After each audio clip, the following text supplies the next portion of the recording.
Hello बच्चों, कैसे हैं आप। आज हम पढ़ने जा रहे हैं अध्याय 1 जीवों में जनन रिप्रोडक्शन इन ऑर्गेनिज्म का 4th पार्ट कृत्रिम कायिक जनन। पिछले वीडियो में हमने प्राकृतिक कायिक जनन के बारे में पढ़ा था। प्राकृतिक कायिक जनन और कृत्रिम कायिक जनन दोनों कायिक जनन के ही 2 भाग हैं, इसीलिए आपने अगर पिछला वीडियो ना देखा हो तो वो जरूर पढ़ें। इस वीडियो में हम पढ़ेंगे कृत्रिम कायिक जनन के बारे में। तो कृत्रिम कायिक जनन क्या होता है? कृत्रिम कायिक जनन वह जनन है, कायिक जनन का वह प्रकार है जब मनुष्य अपनी इच्छा के अनुसार अपने लाभ के लिए, जैसे कि कोई अच्छी किस्म उसे पैदा करनी है, अच्छा कोई फसल है जो उसमें रोग रहित पौधे प्राप्त करने हैं, तो वो एक इस तरह के पौधे प्राप्त करने के लिए खुद करता है कायिक जनन। मतलब पौधे नहीं करते, प्राकृतिक रूप से नहीं करता, वो मानव करता है, तो उसे हम कृत्रिम कायिक जनन कहते हैं। जैसे इसका उदाहरण हम ले सकते हैं, सबसे कॉमन इसका उदाहरण है, सभी ने कभी ना कभी गुलाब की कलम जरूर लगाई होगी। तो ये क्या है, हम गुलाब की कलम जो लगा रहे हैं ये कृत्रिम कायिक जनन का ही एक एग्जाम्पल है। तो इसकी परिभाषा देखेंगे कृत्रिम कायिक जनन की। जब मानव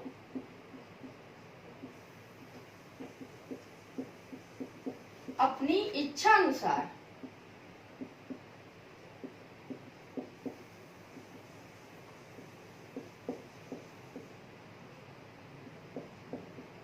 पौधों की अच्छी या उन्नत किस्में प्राप्त करने के लिए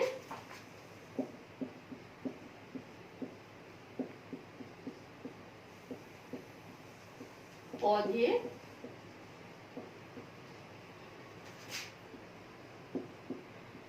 कायिक भाग, पौधे के कायिक भागों। अब कायिक भाग कौन कौन से हैं? जड़, तना, पत्ती। जड़, तना, पत्ती के प्रयोग से या उपयोग से भी कह सकते हैं कि उपयोग से नए पौधे प्राप्त करता है। नए पौधे प्राप्त करता है, तब इसे कृत्रिम कायिक जनन कहते हैं। कृत्रिम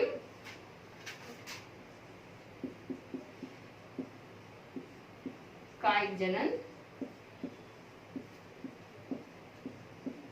कहते हैं। जैसे गुलाब की कलम लगाना, गुलाब की कलम लगाना। तो ये है इसकी परिभाषा। जब मानव अपनी इच्छा अनुसार पौधों की अच्छी किस्म प्राप्त करने के लिए पौधे के कायिक भागों के प्रयोग से नए पौधे प्राप्त करता है, तो इसे कृत्रिम कायिक जनन कहते हैं। ठीक है, अब हम देखेंगे कि कृत्रिम कायिक जनन को हम किस तरह से किन किन विधियों के द्वारा कर सकते हैं। तो पिछले वीडियो में हमने इसका एक पूरा चार्ट बना के बताया था, वो चार्ट अब हम यहाँ दोबारा नहीं बनाएंगे, हम केवल उनकी विधियां बताएंगे। तो इसकी पहली विधि है, जैसा हमने इसमें उदाहरण बताया, गुलाब की कलम लगाना, तो इसकी पहली विधि है कलम लगाना, कटिंग।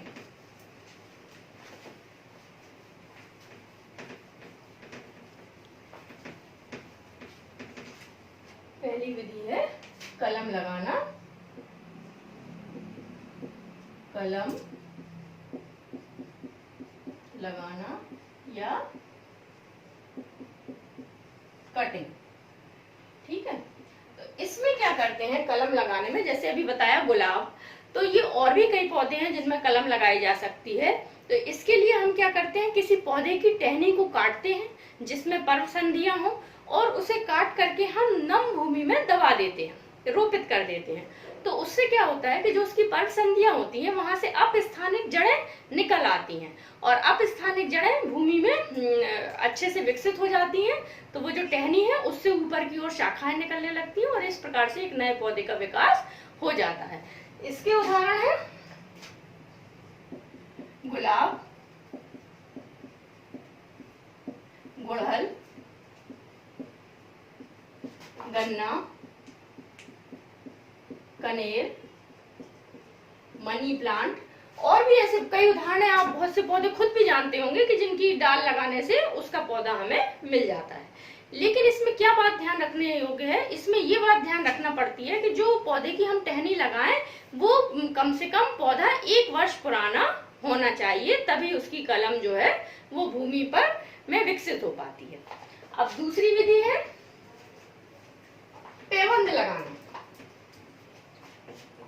दूसरी विधि है इसकी पैबंद लगाना, जिसे कहते हैं ग्राफ्टिंग। ग्राफ्टिंग में क्या करते हैं कि दो अलग अलग पौधों को लेते हैं। पौधे एक ही जाति या उपजाति के भी हो सकते हैं, या फिर इसका एक उदाहरण है जिसमें एक ही फैमिली के दो अलग अलग जाति के पौधों की ग्राफ्टिंग की गई, उसके बारे में अभी बताएंगे। तो इसमें क्या करते हैं कि दो पौधों को लेते हैं और उनको, जो एक पौधा है वो भूमि में पहले से रोपित होता है और जो दूसरा पौधा है वो उसकी शाखा उसमें ग्राफ्ट करी जाती है, तो पैबंद लगाई जाती है उस शाखा की। तो कैसे करते हैं इसको देखेंगे। इसमें क्या है कि एक पौधा जो भूमि में पहले से ही रोपित है, ठीक है, ये मान के चलिए कोई पौधा है, ये भूमि में पहले से ही लगा हुआ है। अब इसको क्या करते हैं, इसको इस तरह से एंगल्ड में कट करते हैं, इसकी शाखा को, कोई एक शाखा साइड की भी हो सकती है, तो इसको इस तरह से कट करते हैं। तो ये जो पौधा पहले से भूमि में लगा हुआ है इसको कहते हैं स्टॉक प्लांट। Stock plant. इस स्टॉक प्लांट के ऊपर एक इसी तरह से एक शाखा को काटते हैं जो दूसरी शाखा इसमें फिट हो जाए। एंगल इस तरह से भी काटा जा सकता है और इस तरह से भी काटा जा सकता है, कोई भी विधि इसकी ली जा सकती है। तो फिर इसको इसके अंदर यहाँ पर फिट करते हैं। ये जो शाखा होती है इसको कहते हैं सायन।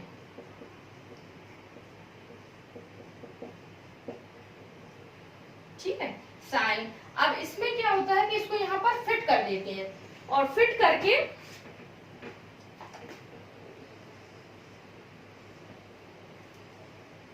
ये यहाँ पर इस तरह से इसमें दोनों शाखाएं आपस में फिट कर दी और यहाँ ग्राफ्टिंग एक टेप से या किसी और तरीके से, ग्राफ्टिंग टेप भी आता है वैसे तो, और यहाँ पर इसको आपस में बांध दिया। तो ये क्या है, ग्राफ्टिंग टेप। ग्राफ्टिंग टेप, इससे इसको बांध देते हैं। तो इनके बांधने से क्या होता है, क्योंकि ये दोनों भाग यहाँ से कटे हुए हैं, तो इन दोनों पौधों के ऊतकों का संलयन हो जाता है, टिश्यू का फ्यूजन हो जाता है। टिश्यू आपने पढ़ा होगा पूर्व की कक्षाओं में कि टिश्यू क्या होते हैं, वे कोशिकाओं, उन कोशिकाओं के समूह जो उत्पत्ति और कार्य में समान होती हैं। कैसी कोशिकाओं के समूह, जो उत्पत्ति में और कार्य में समान होती हैं, उन कोशिकाओं के समूह को ऊतक कहते हैं। तो इन ऊतकों का, दोनों पौधों के ऊतकों का यहाँ संलयन हो जाता है। संलयन होने से क्या होता है, दोनों पौधे मिलकर के एक पौधे के रूप में विकसित होना प्रारंभ कर देते हैं। तो ये इसका उदाहरण है जैसे नींबू, आम, गुलाब, सेब आदि। इससे क्या लाभ होता है कि दो किस्मों के गुणों का आपस में, जो नया पौधा हमें प्राप्त होता है उसमें दो पौधों की किस्मों के गुणों का मिलान हो जाता है। अब अगली विधि देखते हैं, तीसरी विधि। ये ग्राफ्टिंग थी, अगली विधि है बड ग्राफ्टिंग। सेम चीज है लेकिन उसमें बस क्या करते हैं कि टहनी की ग्राफ्टिंग नहीं करते।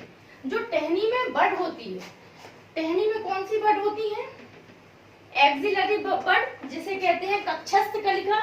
ये आपने एक टहनी देखी हो तो ये टहनी पर ऐसे पत्ती को निकलते देखा होगा।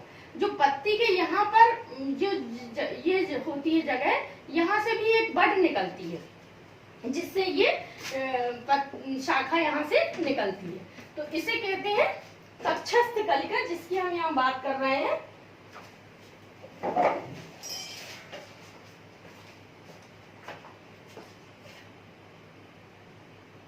ये देखिए, ये टहनी है।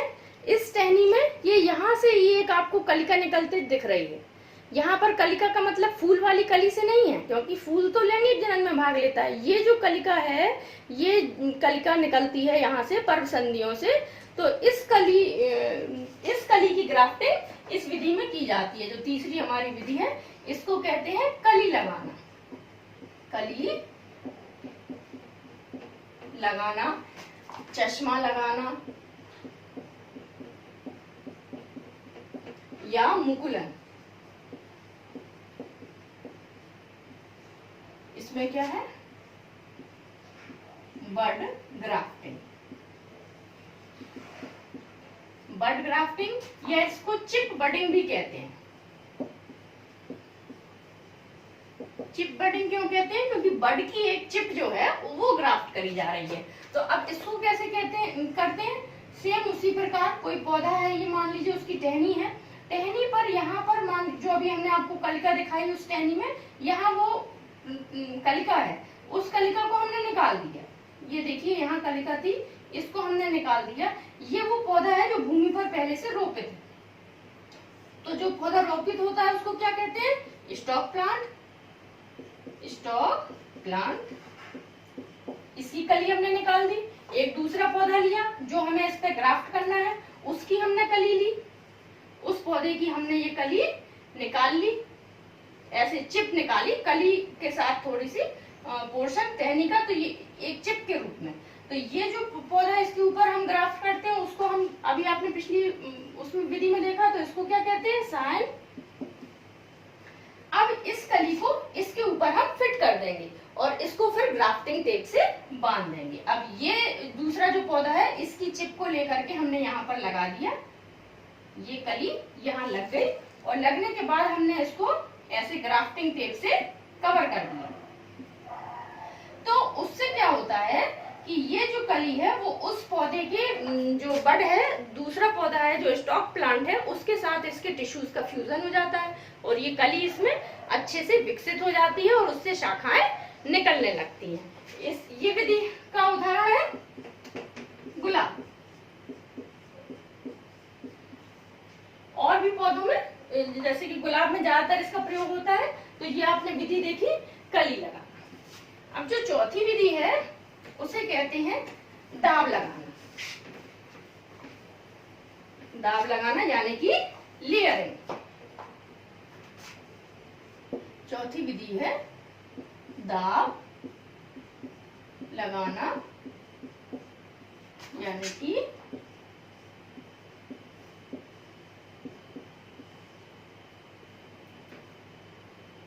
लेयरिंग। लेयरिंग क्या है? जब कोई पौधा है, ये ज्यादातर उन पौधों में करी जाती है जिनकी टहनियां नरम और मुलायम होती हैं और आराम से उनको मोड़ के भूमि में दबाया जा सकता है। तो इसमें क्या होता है कि जो पौधे हैं, जो झाड़ीनुमा पौधे हैं, उनको इस तरह से जमीन में उनकी टहनियों को अलग अलग विधियों के द्वारा दबा देते हैं और दबाने से क्या होता है? भूमि नम होती है, तो वहां से उसमें अपस्थानिक जड़ें निकल आती हैं और वो टहनी को अगर हम वहां से अलग कर लें तो वो एक प्रकार से स्वतंत्र पौधे के रूप में हम उसे कहीं भी रोपित कर सकते हैं। तो ये जो दाब लगाना है, इसके उदाहरण क्या क्या है? इसके उदाहरण है सेब, क्लीमेटिस, जैस्मिन, स्ट्रॉबेरी, चेरी, अंगूर आदि। और भी बहुत से उदाहरण हैं इसके। तो ये दाब लगाना। अब लेकिन ये जो दाब लगाने की विधि है, इन्हें हम 3 प्रकार से दाब लगा सकते हैं। तो इसकी पहली विधि देखेंगे दाब लगाना की। इसी की पहली विधि है, पहली विधि है माउंट लेयरिंग। माउंट लेयरिंग में क्या होता है कि जैसे हमने अभी आपको बताया कि झाड़ी के रूप में जो झाड़ियां होती हैं उसमें नीचे से कई शाखाएं ऐसी फूटती हैं। कोई झाड़ीदार पौधा देखा हो, जैसे कि चमेली से हम इसको समझ सकते हैं। तो इसमें क्या है, इस तरह से कई शाखाएं इसकी फूटती है नीचे से, तो इसको जो नीचे इसकी कई शाखाएं फूट रही हैं उनको ऐसे मिट्टी से दबा देते हैं, इसके ऊपर मिट्टी चढ़ा देते हैं इस प्रकार से। तो सॉइल से इसको ऐसे कवर करने से क्या होता है, ये अभी तो यहाँ जड़ें हैं, फिर यहाँ से भी ऐसे जड़ें फूटना चालू हो जाती हैं, और जब ये जो मिट्टी से दबा हुआ भाग है उसमें भी जड़ें फूटना चालू हो जाती है, तो यहाँ से हम इस शाखा को अलग काट लेते हैं। अब हमने ये अलग काट लिया, इस पौधे को कोई नुकसान तो नहीं हुआ, लेकिन हमें एक ये और पौधा प्राप्त हो गया जिसमें नीचे से जड़ें हैं, तो इसको हम पोर्शन को निकाल करके कहीं और रोपित कर सकते हैं, तो एक नया पौधा हमें प्राप्त हो जाता है ये माउंट लेयरिंग विधि के द्वारा। ये इसका उदाहरण जैस्मिन, चमेली, ठीक है।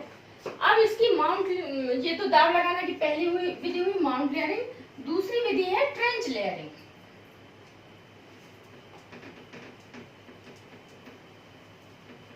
इसकी दूसरी विधि है ट्रेंच लेयरिंग। ट्रेंच का अर्थ होता है नाली। क्या अर्थ होता है इसका? नाली। तो इसमें क्या करते हैं कि पौधे को सबसे पहले तो ऐसे तिरछा लगाते हैं, ठीक है। ये हमने तिरछा एक पौधा लगा दिया भूमि में। अब जब ये तिरछा लगा है तो उसके बाद में इसको क्या करते हैं, जैसे ये थोड़ी सा विकसित होता है तो हम एक भूमि में एक नाली बनाते हैं, ये बन गई नाली। इस नाली को कहते हैं ट्रेंच। ये जो तिरछा पौधा लगा है इसको झुका करके ऐसे भूमि में नीचे इस नाली के अंदर कर देते हैं। ये हमने इसको कर दिया, ठीक है।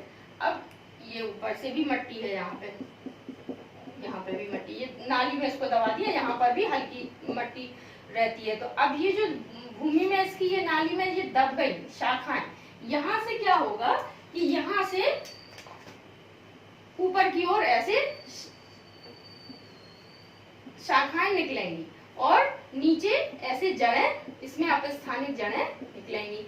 अब ये जो शाखाएं निकली इनको हम सबको अलग अलग कर लेते हैं और अलग करके इन्हें भूमि में अलग अलग स्थानों में ऐसे रोपित कर सकते हैं। तो ये जितनी शाखाएं निकली अलग अलग जगह कर दी तो उतने ही हमें पौधे प्राप्त हो गए। इसका उदाहरण है, ये सामान्यतः किया जाता है सेब में और क्लीमेटिस में। इन दोनों पौधों में इस विधि के द्वारा हम अपनी इच्छा अनुसार पौधे प्राप्त कर सकते हैं। अब ट्रेंच लेयरिंग हो गई, लेयरिंग की ही दूसरी विधि थी ये। अब लेयरिंग की तीसरी विधि देखते हैं, tip layering. Tip layering, tip layering में क्या होता है, जैसे आप देख रहे हैं टिप मतलब पौधे की शीर्ष की शाखा, तो जो पौधे की टहनी है उसकी जो सबसे ऊपर की शाखा। तो इसमें क्या करते हैं, जैसे कि ये पौधा लगा हुआ है, ठीक है, ये पौधा ऐसे लगा हुआ है, तो इसकी एक शाखा को भूमि में दबा देते हैं। ये ली हमने और ये यहाँ से ऐसे इसको दबा दिया, ठीक है।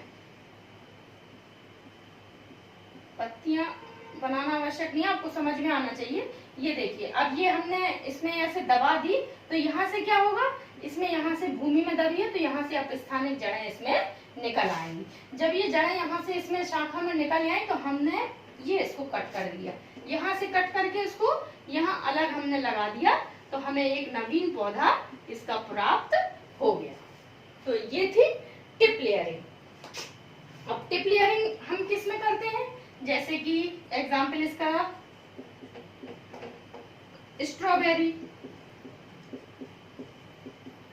ठीक है, रास्पबेरी, जिसको कि सामान्य भाषा में हम रसभरी भी कहते हैं, रास्पबेरी और जैस्मिन। इन पौधों में हम इस विधि के द्वारा नए पौधे प्राप्त कर सकते हैं। तो ये आपकी कौन सी तीन विधियां किसके अंतर्गत पढ़ी आपने, लेयरिंग के अंतर्गत। अब एक एयर लेयरिंग भी होती है, वो पांचवी विधि में पढ़ेंगे।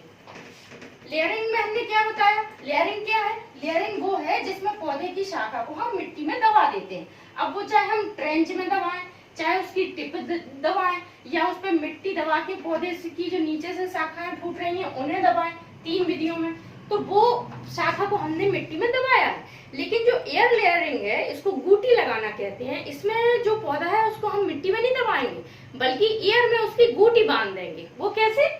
वो ये देखिए, इसकी 5वीं विधि है ये, गूटी लगाना।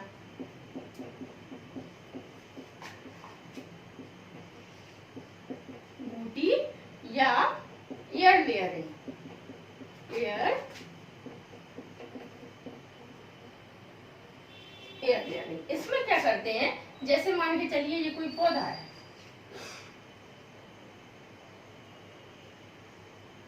ठीक है। अब ये कोई पौधा है, इसमें इस शाखा ये जमीन पे लगा हुआ है, ठीक है। इसको हमें जमीन में नहीं दबाना है। क्या करना है कि इसकी यहाँ से हम जो छाल है इसको छीलते हैं। अब ये मान के चलिए ये हमने छाल छील ली, पौधे की डगार तोड़ी नहीं है, केवल इसकी छाल छीली है, डगार जैसी की तैसी लगी है। अब इस पे क्या करेंगे, ये जो छाल है इस पे हम मिट्टी की गूटी लगा देंगे। ऐसी मिट्टी का ऐसे गोला सा इसमें लगा देते हैं, नम मिट्टी का, मिट्टी को गीला होना चाहिए। अब ये मिट्टी इसमें से गिर ना जाए तो उसके लिए इसको पतले कपड़े से या पतले जूट की बोरी नुमा कपड़े से, कि उसको हवा भी मिलती रहे और बोरी बनी रहे, तो उस तरह से इसको पैक कर देते हैं। अब इसको हमें नम रखना है, भूमि से तो इसको जल मिल नहीं रहा, तो ये तो बहुत जल्दी सूख जाएगी। तो इसको नम रखने के लिए क्या युक्ति बनाते हैं कि यहाँ हम इस तरह से एक मटका टांग देते हैं। कोई भी पात्र, चाहे वो मटका हो या कोई हो, किसी भी शाखा में टांग सकते हैं। और टांग के इसमें यहाँ से करा हमने छेद करके इसमें हम जूट की रस्सियां निकालते हैं और जूट की रस्सियों को इस बूटी के ऊपर ऐसे ऐसे गोल गोल गोल गोल ऐसे लपेट देते हैं। तो उससे क्या होता है कि जो पानी है वो इससे रिस रिस के इसमें आता रहता है और ये भाग गीला बना रहता है। जब मटके का पानी खत्म हो जाता है तो हम मटके को फिर से पानी से भर देते हैं। तो इस प्रकार क्या होता है कि इसमें 1 से लेकर 1.5 माह के पश्चात, 1 से लेके 1.5 माह के पश्चात इसमें जड़ें निकल जाती हैं। ये जो जड़ें हमने छीली थी, यहाँ पर क्या होता है कि यहाँ पर इस तरह से जड़ें इसमें निकल जाती हैं। जब ये जड़ें निकल जाती हैं, हम गूटी हटा के देखते हैं, अगर इसमें जड़ें निकल आई हो तो हम इसको यहाँ से शाखा को अलग कर देते हैं, ये सब हटा देते हैं और इसको ले जाके मिट्टी में रोपित कर देते हैं। तो हमें एक नया पौधा प्राप्त हो जाता है। तो ये गूटी लगाने की जो विधि है, इसका एग्जाम्पल है नींबू, संतरा, अनार और अमरूद आदि, ठीक है। तो इनमें हम गूटी लगा सकते हैं। अब इसकी 6वीं विधि देखेंगे। 6वीं विधि है इनार्चिंग। इनार्चिंग कुछ ग्राफ्टिंग की ही जैसी है, मतलब जिस सिद्धांत पर इनार्चिंग काम करती है वो कुछ ग्राफ्टिंग के जैसा ही है। लेकिन इसमें क्या करते हैं कि इनार्चिंग में इनार्चिंग जिसको कहते हैं शाखा बंधन, शाखा बंधन में क्या करते हैं, जो 2 पौधे लगे हुए हैं, ये मान के चलिए गमले में लगा हुआ है पौधा, ठीक है। अब इस पौधे को क्या करेंगे, एक दूसरा गमले में लगा हुआ पौधा है, उसकी शाखा से इसको ऐसे बांध देंगे।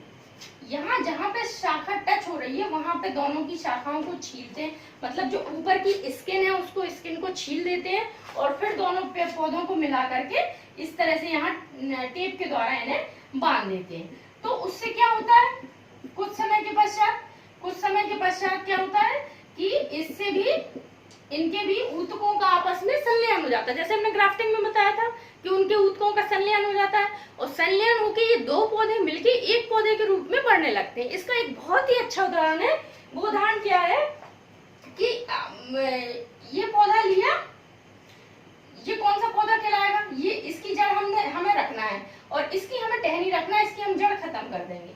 तो ये जो पौधा है ये हमने लिया जिसकी हमें जड़ रखना है आलू का, आलू जो कि सोलेनेसी कुल का सदस्य है, पोटैटो सोलेनेसी का सदस्य है। और ये लिया हमने टमाटर का पौधा, टमाटर भी सोलेनेसी का सदस्य है। जब इनके ऊतकों का संलयन हो गया तो हमने इसको यहाँ से हटा दिया। अब जो पौधा बना इसमें नीचे तो उगेंगे आलू और ऊपर उगेंगे टमाटर।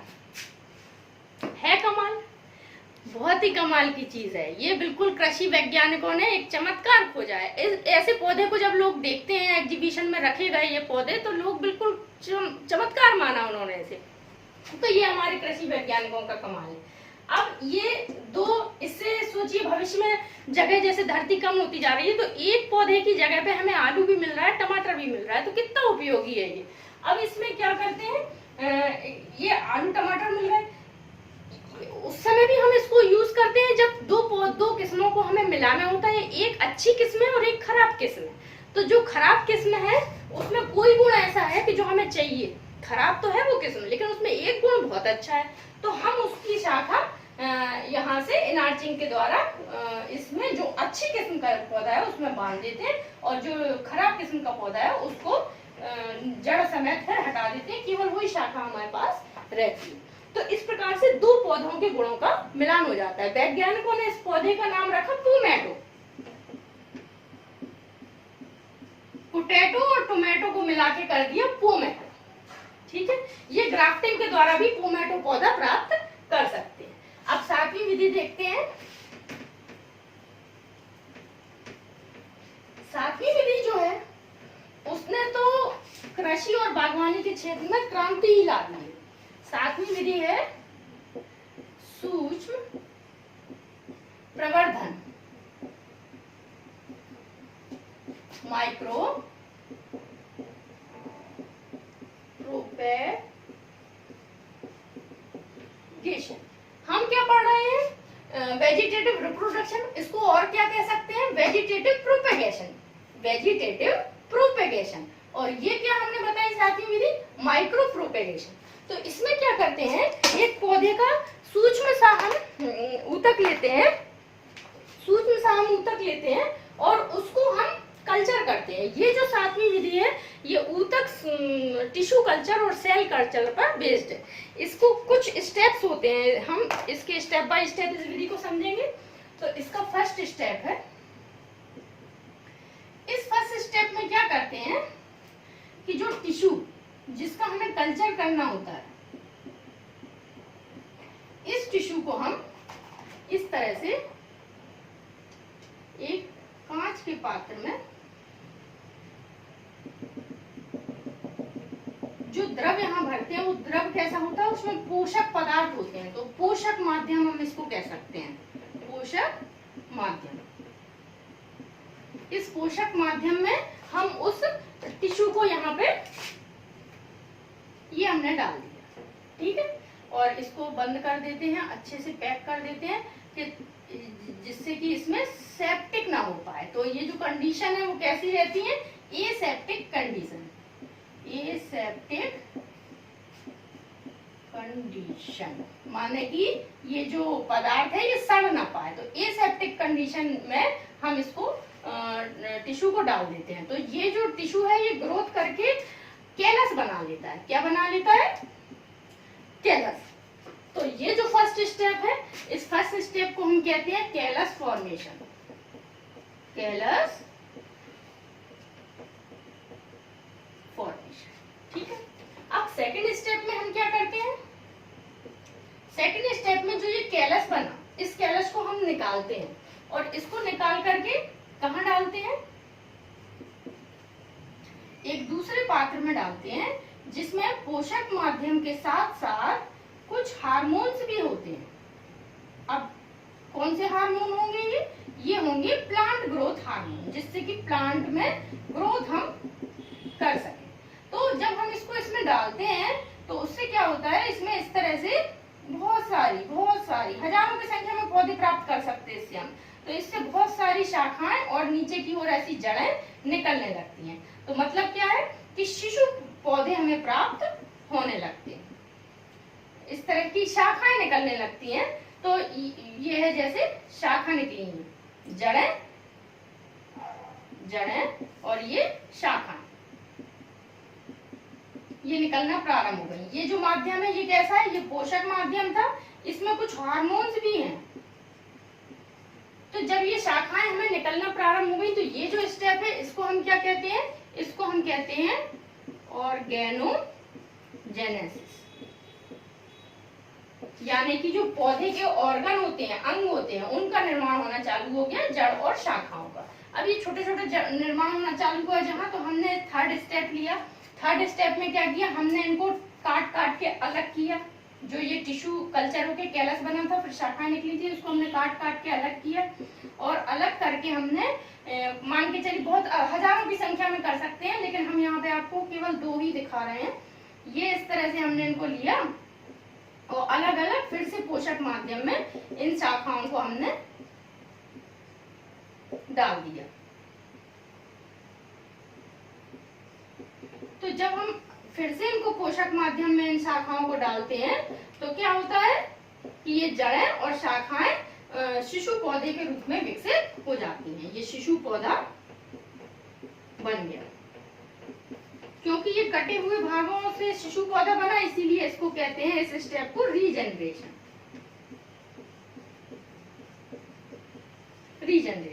अब जब ये शिशु पौधे बन गए तो इन फोर्थ स्टेप में इन सारे शिशु पौधों को हम निकालते हैं अलग अलग और ले जाकर के भूमि में रोपित कर देते हैं। 2 का दिखाया तो हम 2 ही दिखा रहे हैं यहाँ पे। ये शिशु पौधा यहाँ पे हमने रोपित कर दिए।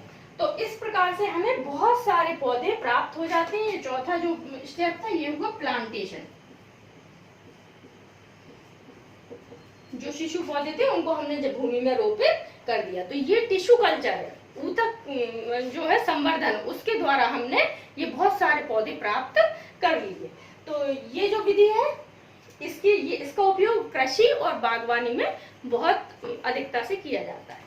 तो ये आपने सारी विधियां देखी कृत्रिम कायिक जनन की। अब हम देखेंगे कि जो कायिक जनन पिछले वीडियो से हम पढ़ते चले आ रहे हैं, इसके क्या लाभ हैं और इसकी क्या हानियां हैं। तो इसके लाभ लगभग काफी कुछ आपको समझ में आ ही गए होंगे इन उदाहरणों के द्वारा कि क्या लाभ है इसके। इसका पहला लाभ तो ये है कि इससे हम उन्नत किस्म के पौधे प्राप्त कर सकते हैं। दूसरा लाभ क्या है कि हम अपनी इच्छानुसार अधिक संख्या में पौधे प्राप्त कर सकते हैं। तीसरा लाभ, ऐसे पौधे जिनमें बीज अंकुरण, जिनके बीजों में अंकुरण की क्षमता नहीं होती, जैसे केला है, अंगूर है, अनानास है, उनके पौधे भी हम इससे प्राप्त कर सकते हैं। और ये विधि जो है बीजों की अपेक्षा सुविधाजनक है। तो ये इसके लाभ है। और इसकी हानि क्या है, इसकी हानि ये है कि इस विधि के द्वारा क्या है कि कायिक जनन जब हम बार बार करते ही जाते हैं तो जो संतति हमें प्राप्त होती है उस संतति में ओज नहीं होता, विगर नहीं होता, ये इसका नुकसान है।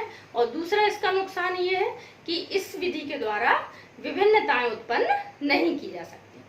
तो ये आज आपने विधि पढ़ी कृत्रिम कायिक जनन। अब आप हमें 2 प्रश्न हम आपसे पूछ रहे हैं, उन प्रश्नों का हमें जवाब दें। पहला प्रश्न कि ग्राफ्टिंग किस पौधे में की जा सकती है। दूसरा, जो इनार्चिंग है, इनार्चिंग विधि के द्वारा हम किन 2 पौधों को हमने आपको वीडियो में संलयन करके एक नए पौधे का निर्माण बताया जो एक चमत्कार की भांति है। तो आपको इन दोनों प्रश्नों के जवाब कमेंट बॉक्स में देने हैं। नोट्स जो अभी हमने आपको पढ़ाया लेसन, इसके नोट्स आप डिस्क्रिप्शन की लिंक में जाके डाउनलोड कर सकते हैं।